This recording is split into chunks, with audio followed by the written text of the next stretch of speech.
Ladies and gentlemen, Frank Smith Jr., commentator, civil rights activist, politician, speaker. Frank Smith Jr. was born on September 17th, 1942. If he had waited 10 more days, we would have the same birthday. I'm September 27th.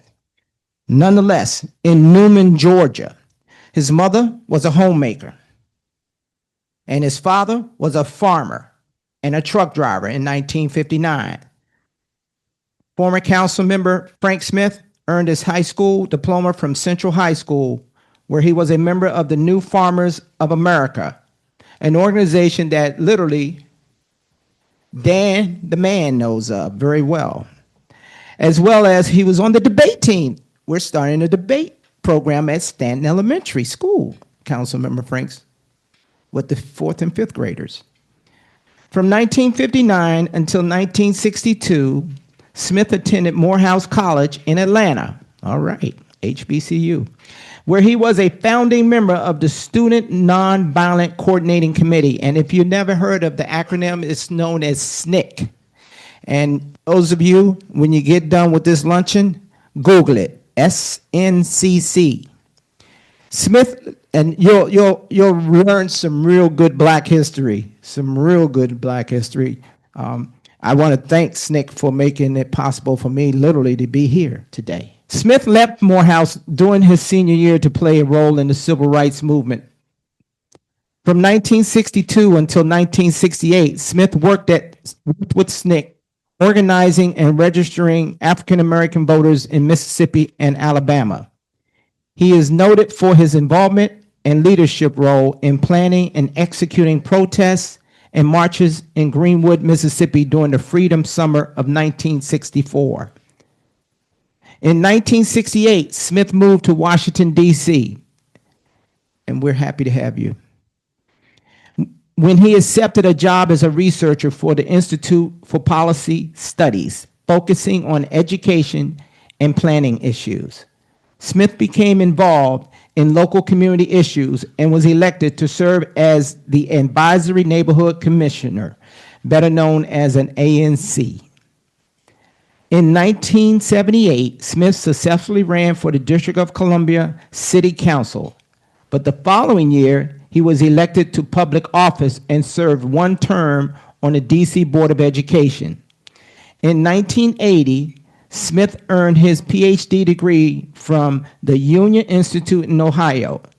In 1982, Smith was elected to the District of Columbia City Council, where he represented one of the most racially, ethnically, economically diverse wards in the city, Ward 1. Smith was subsequently elected to serve 4 terms on the council, remaining there until 1998. During his tenure on the council, Smith supported legislation creating subsidies for housing down payments. Oh, they can use you today. A lottery system. He also was responsible in creating a lottery system for disposing of condemned and surplus housing and establishing tax incentives for new businesses development. I remember that lottery system and getting these homes to be lived in. My wife and I, we attended one, but we didn't win. $250, we could have got a home. And you also get education for, I think, 5 years to make sure you don't lose the house. In 1998, Smith became a chairman of the board and chief executive officer for the organization which worked to establish the African American Civil War Museum, African American Civil War Memorial, and an accompanying museum.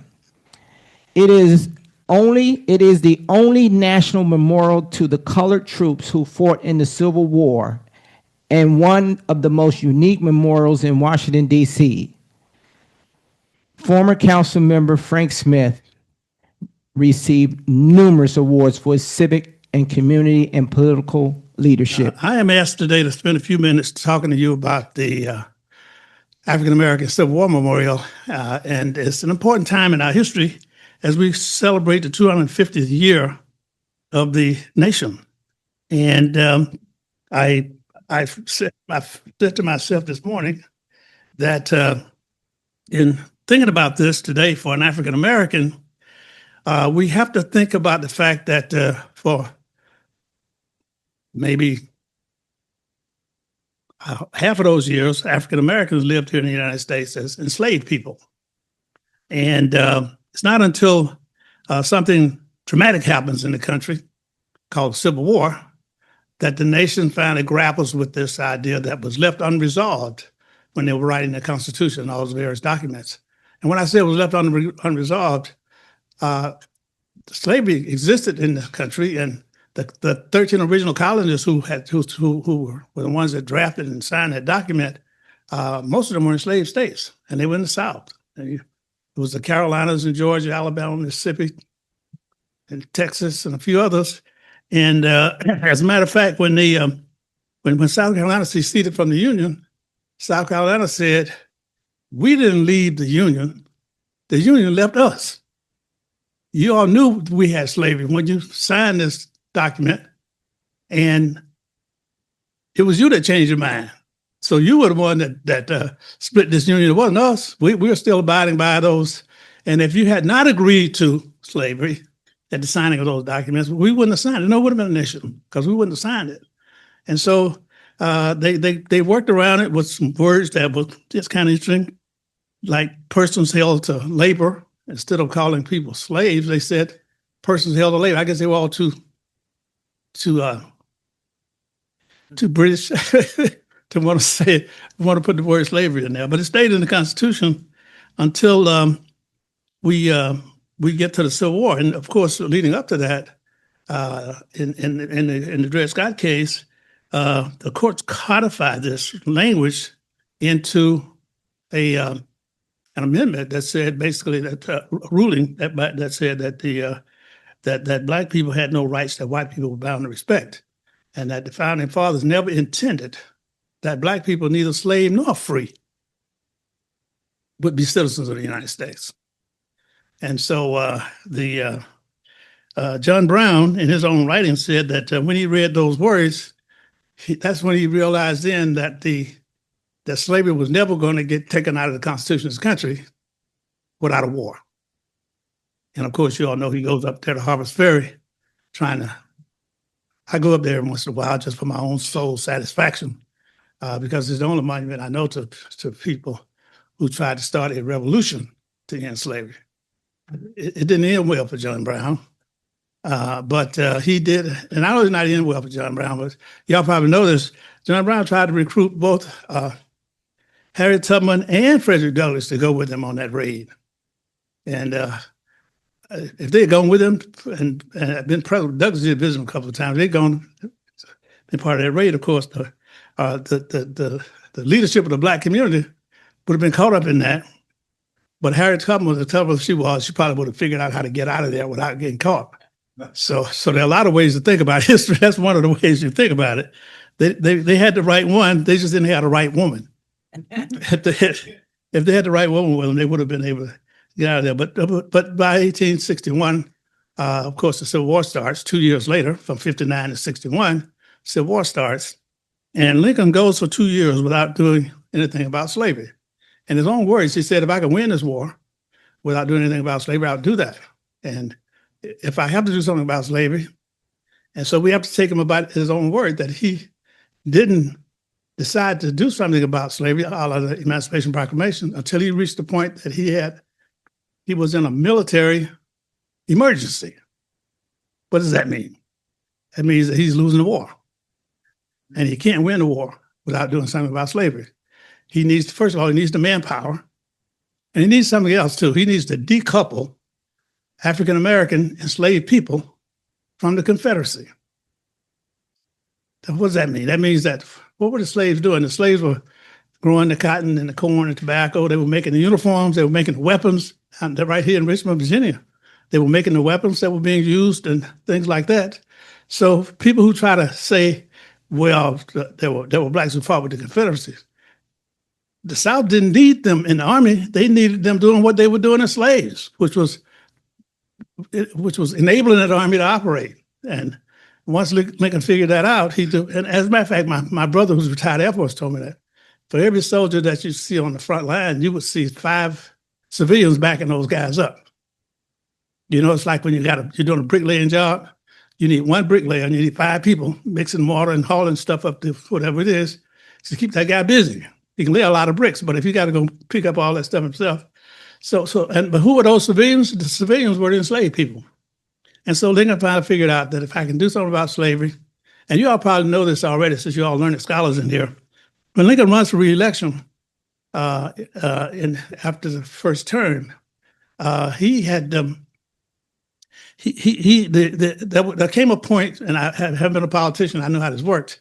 There came a point where his advisors told him that he was losing the election, that he was going to go down in infamy with that Emancipation Proclamation around his neck. So he should rescind that proclamation so he could win the election, and then maybe he could take it up again after the election.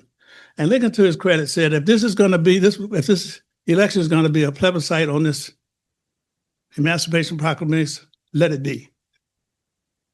He thought he could win because he thought that most of the people in this country were ready to get rid of slavery, and also they had been, of course, they were tired and there were so many casualties in this war. By now, we started this job and we might as well finish it. And you all know that one of his former generals was running against him. And he was basically saying, if you elect me, I'll have a peace treaty with the South and we'll end this war. And I'm sure that peace treaty would have involved the continuation of slavery too. And so Lincoln said, and of course you all know he won by a bigger margin the second time than he did the first time. And so he was able to not only organize, keep the proclamation in his platform, but he also was able to rally the country around this idea that slavery was going to end, that this war was going to end with the Emancipation Proclamation, and eventually the 13th, 14th, and 15th Amendments. Now, I'm rallying on about this a little bit because I want to set up this whole idea that we had when we organized the African American Civil War Memorial at the corner of 10th and U Street, Northwest in Washington, D.C. When I got elected to D.C., I came here to Washington in 1968. And those of you who live here knew that was the year that Martin Luther King was assassinated. I moved here in January, and Dr. King gets assassinated 2 or 3 months later, and the place blows up in flames. And not only did it go up in flames, but the people were burning down, and it was centered in Ward 1, around 8th U Street and 14th Street, those areas generated from around there. So, and I actually, quite honestly, I was in Mississippi when the riots started. Actually, I saw Dr. King the day before he was assassinated. You didn't know that. We had a chance encounter at the Memphis airport. I was flying to Mississippi from here, and he was flying in from Atlanta. And I'm sure Andy Young, Kenny, I don't think Dr. King would have known who I was. I'd known him when I was at Morehouse College. You all know he was a Morehouse man.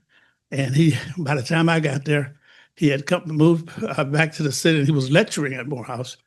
I never took his class, but some of the people that were in SNCC with me took his class. So I knew him there.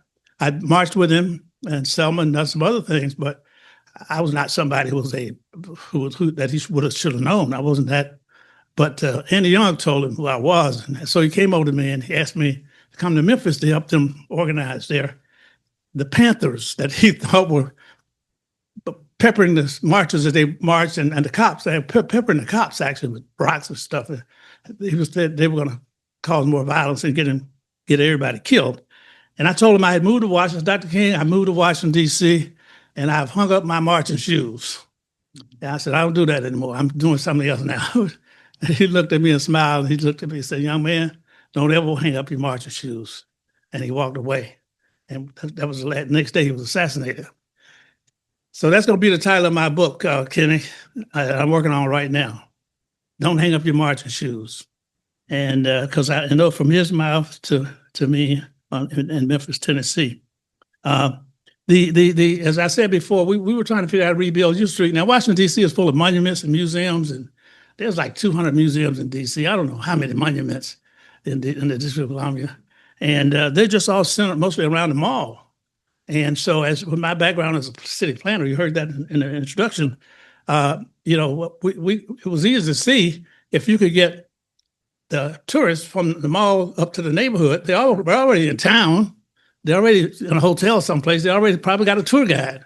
if you get them from downtown up to the U Street, they could bring their tourist dollars up there and help the businesses and the community grow and do well there. And in order to do that, you had to find something that they couldn't see anywhere else. And then you got to put it up in some kind of great order. And you got to make the neighborhood safe and clean. Because they got to convince the neighborhoods to support this too. So if you make the neighborhood safe and clean for tourists, you make it safe and clean for the community. And if you come up there, two times a year now, I have a community cleanup around there. We have 300 or 400 people, neighbors who live around there, who come out and replant all of the shrubbery. We clean up the neighborhood. We dig up all the grass and put new sod down there. And these are all people who live around there and who have benefited, by the way, in the great growth in that community and the tax base that is helping to generate the city coffers and do things like that. So the monument, and the second purpose for putting it up there was to talk about these soldiers who had joined the Union Army to fight for their freedom in the Civil War. And so I want to tell you a couple of stories about that are new. Our building's under renovation right now. We should have been finished by now, but but God didn't have it that way. We had to live through COVID and supply line interruptions. And I learned along the way that there's nothing made in America anymore. Y'all probably knew that already. The doors come from Canada, steel comes from Mexico, all the electrical stuff comes from. And in the last few years with the new president there who's aggressively putting these tariffs on everybody, these people all hate us now. You talk about taking not only Greenland, he talked about taking parts of Canada, and I don't know,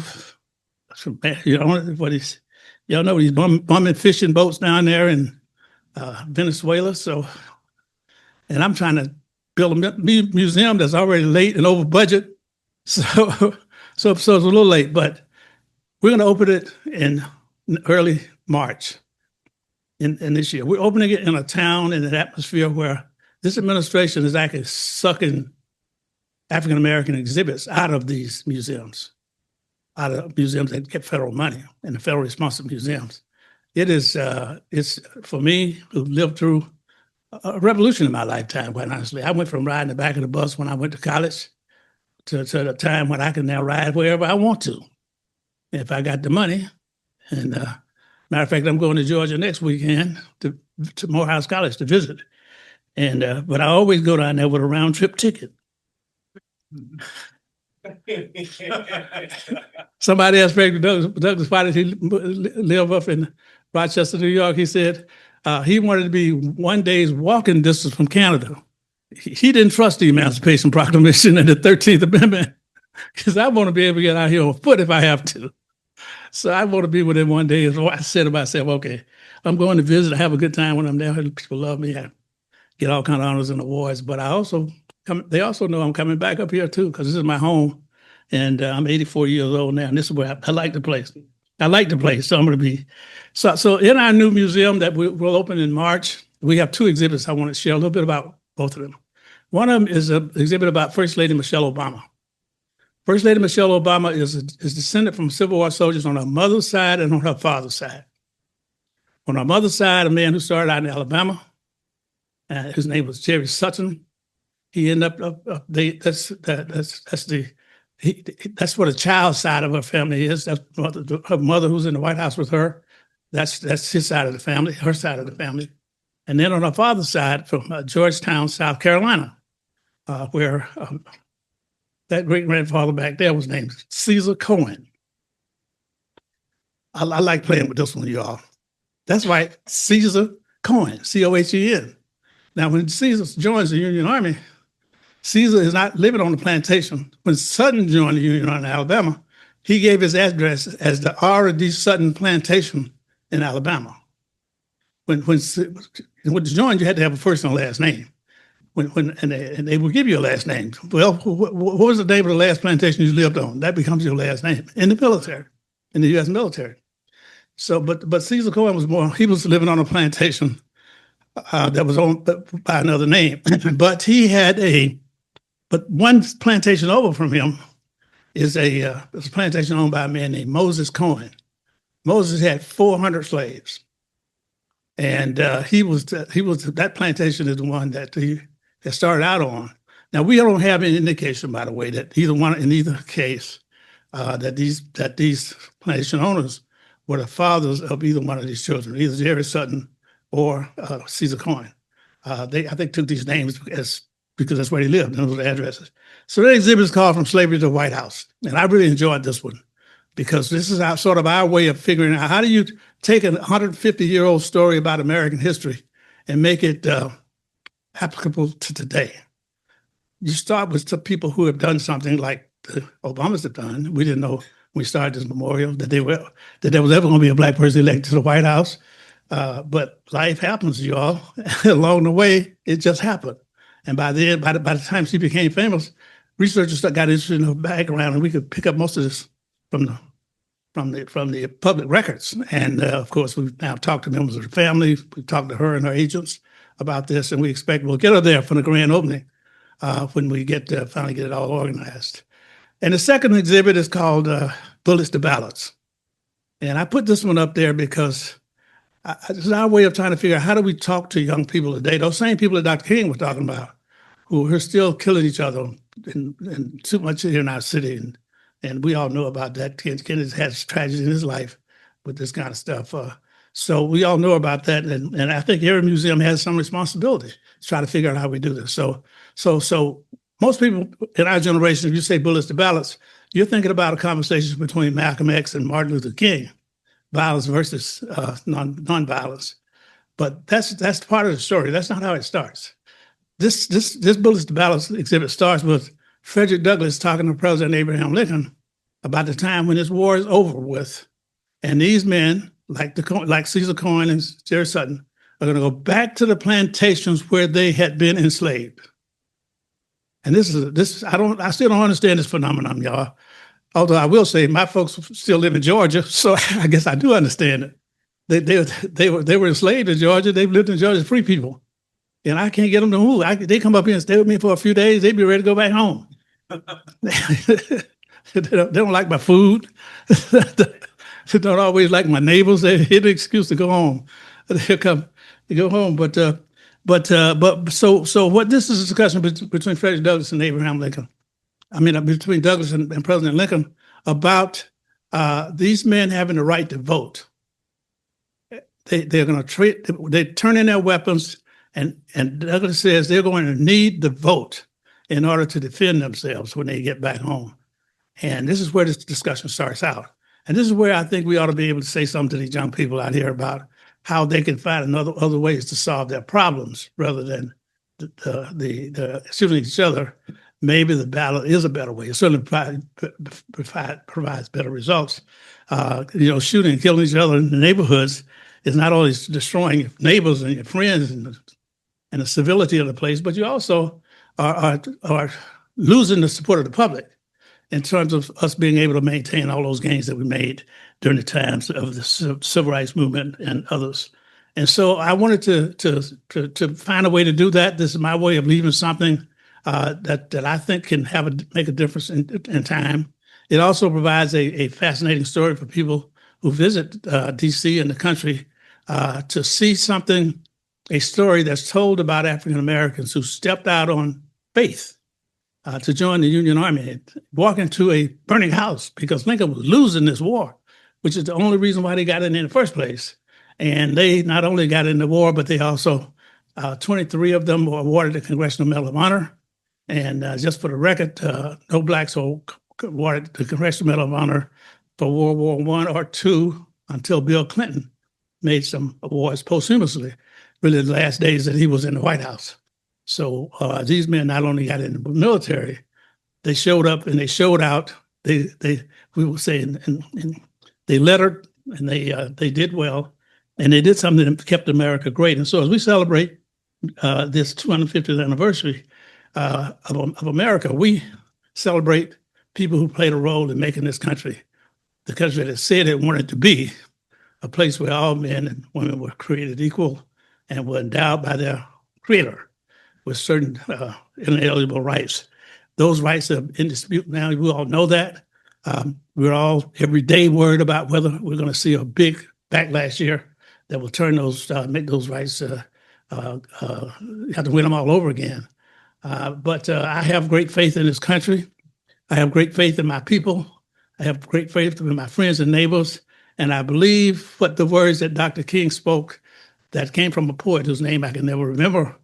The moral arc of the universe is long, but it bends toward freedom. Thank God for the people. Thank God for America. Leaders say I can take some questions. The African American Civil War Memorial is actually located in the U Street section of historic U Street section of Washington, D.C. In the 1930s and 40s and 50s, U Street became known as Black Broadway, which is an interesting because most people think of New York City as Broadway, but U Street became Black Broadway somewhat because Howard University, which is still the largest African American school in the country, was bringing large numbers of people here for school. And many of them, like myself, who might get degrees here in Washington, D.C., but they couldn't work back in the South where they came from. There's not enough money down there. So people stayed here. And the way segregation worked, African Americans were confined to certain communities and certain neighborhoods. And so they brought that great talent into these neighborhoods. And actually something else was happening too, which was that there was almost a fertile feeding of people going back and forth to the South all the time, from North Carolina, South Carolina, Georgia, Washington, D.C. to work, go back home for summers, go back home for family reunions and things like that. And one writer who's writing about U Street said that you could, if you walk down U Street on Saturday mornings, because people cook their Sunday dinner on Saturday, you could tell whether they came from North or South Carolina by nobody had an air conditioner, so the windows were up, the wind is blowing all these fumes out. You could tell which state they came from by how they cooked.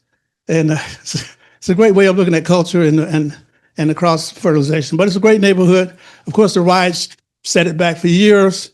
It's taken years and years, quite honestly, to get it rebuilt. And we became the flagship entity in rebuilding that street area. If you go up there now, it's amazing. As a matter of fact, we have and I'll share this, when we put the museum in place, we put in a provision. The building where we are, when it's fully occupied, will pay $5 million a year in real estate taxes. That's right. Now, we put in a provision in the law right now, which we promised to do in 2017, where the museum will get a certain percentage of the real estate tax out of this building to support its operations. And so you got to tie this all together to make it work and make it work for everybody. And this is what we call self-generating funds that will enable the museum to operate. That's my way of setting it up so somebody will be able to run it. I'm retiring at the end of this year. I said it and I'm doing it. So people keep asking me who's going to run it. I said, I don't know. I want to throw the keys over my shoulder. And if Ken is standing there, he's going to run it. So